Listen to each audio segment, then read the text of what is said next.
Hey, welcome to the Vintners Series, June 2011. That is halfway. Halfway to what? To 2012. Whoopee. This is the Vintners Series, and we are very excited to have these wines this month. One of them is the Greg Norman Petit Syrah. And there he is. He's been making wine for 15 years. Mm-hmm. Yeah, That's I a know. long time. You know, I got to ask you a question. What? I don't know anything about golf. Is he a good golfer? He was one of the best. He doesn't play anymore. No, he plays in like the older guys series. Older guys series. Okay, because I know Greg Norman as a really good winemaker. Yeah, I know. And then somebody goes, "Oh yeah, he's a championship golfer." And that's really funny because the conversation I had with his daughter here, and you'll see that video online, is I said, a lot of people don't know he plays golf, that he makes wine. She goes, well, a lot of people don't know he plays golf. Well, that was me. You know, and I've always liked his wines. The stuff from Australia, the stuff from here. I mean, they're spectacular. And one of his wines won best top 9 wines in the world about 3-4 years ago. And Really? he sat at a conference with Lafitte and all these First Growth. And I want you to look at the back page of your newsletter this month. There's a caption.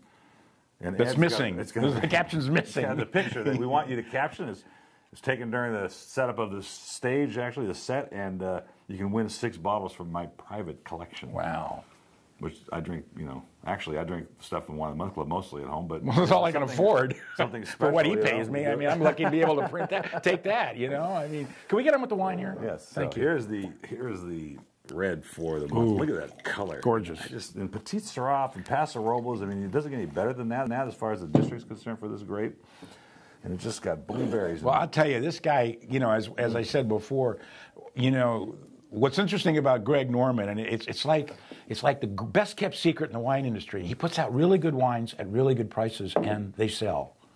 And nobody gets that. It's a shocker. Nobody gets that, I mean, you go up 29, in Napa Valley or along, the Silverado Trail, and they don't understand that. No. Actually, there's 17 or 18 golfers that have wines, all because he was so successful and is so successful with his brand. But they missed the point because some of them are like $50 a bottle. Yeah, and right. they can't understand why they're not selling. Shock. You can't compete with the wine guys that are for $50 wines, but you can sell a wine that was normally $18.99 on the shelf, and you get more from us at $13.99. That's a really good value.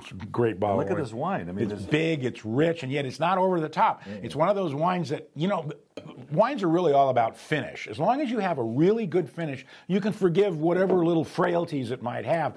But this finish is just spectacular. It is. You taste the wine, but it's not cloying. It's not like ponderous on your palate. Ponderous on your palate. Ponderous on your palate. Yeah, I'm a poet. I know it. And I hope I don't here blow we go, it. Longfellows and blah, blah, blah. Yeah. But the blueberries and the blackberries in this. But the balance is great. That's the way I like it. Not a big over-the-top Petit Syrah, not overly alcoholic, but really, really delicious. And I'm giving this wine a 95 because I think it's fabulous. Fantabulous 95. That's a record here. I'll match that 95, and I'll raise you $5. We're going on the next wine. And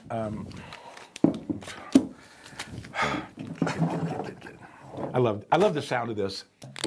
Yes. That means I don't have to get that stupid corkscrew out. You know what? I got to tell you something. Here, when we taste wines now, we tasted about 60 wines. Well, you were at the tasting the other day. We weren't opening those wines, but we both went to the same trade tasting, which I put pictures online. I got 93 wines in that day. No, I tasted probably close to that. Yeah. I mean, Wait, did you bring in notes? Out of 1,000, yes, I did, as a matter Oh, of fact. awesome. Then you got paid. So I want it now before we go any further. I'm not tasting another wine. Okay, don't you laugh. can't make me taste another wine until I get when I was paid. in high school, we were playing a baseball game at Centennial High, and the umpire called timeout, and he wouldn't go on until he got paid. My coach had to pay him out of his pocket. I'm that umpire. All right, Santa Carolina. We've done this before. We've said this before. These Sauvignon Blancs from Chile are just gorgeous. Absolutely flipped over this whole product line. This is one of the few times when a guy walked in with a product line from one area, from one winery, with 75% of the wines I loved. This is classic. This wine is just gorgeous. I mean, absolutely beautiful. It's got that white peach just screams all over. It's got that slate. It's got nice, citrus notes. It's not overly herbaceous, not overly grapefruit. It's got great acid in the finish. Classic Sauvignon It's got a Blanc. great nose. $17.99 on the shelf. $12.99 is the order price. I'm doing a 95 on this one too. God, I love this wine. I would love to serve this to anybody. You're only allowed 295s per session, you know. Oh, no, I'm not. As a matter of fact, you can't tell me what I can rate these wines I'm just at. going to give it a 94. I just really like it, though. Maybe, well, you know what? I'm going 95 too because. Tell me a really better good. one. You know, I just have a hard time how good these wines are, and we're going to feature one of the reds in the future. I just flipped over the whole product the line. wine's delicious. You know, well, they make really good wine. You know, it's people that pay attention do well in this world. Really good. Wow. You still taste it. I know. That white peach is still. And then you breathe in after you've swallowed the wine. You breathe in like that, and you can still get little nuances of it. That's really the mark of a very well-made wine. It reminds me of the empty glass test with a cognac when you finish a brandy, and then it sits for a minute. The residual. This is the last chance Pinot Noir, which, you know, Pinot Noirs, we're starting to get more through the door. We haven't gotten so much prior because the prices went up, but this is. Yeah, well, the reason for that is since 2004, the amount of Pinot Noir acreage in California has doubled. Because everybody went so nuts over that movie Sideways, one of the worst movies I ever saw in my life. But people thought that was the intro to Pinot Noir. It wasn't. It was already building. And now they've overdone Pinot Noir in terms of plantings, which is, of course, what the wine business is notorious for. You know, I like this wine because This wine's really good. It didn't have. It wasn't trying to be Burgundian. It wasn't trying to be anything special. It was just trying to be good Pinot Noir at a good price with all the Pinot Noir characteristic in it. It's called Last Chance because doesn't he bottle he goes around and finds these Pinot Noirs and then he bottles them and this is the last time this wine's going to be last time it was bottled, this particular wine. $19.99 on the shelf.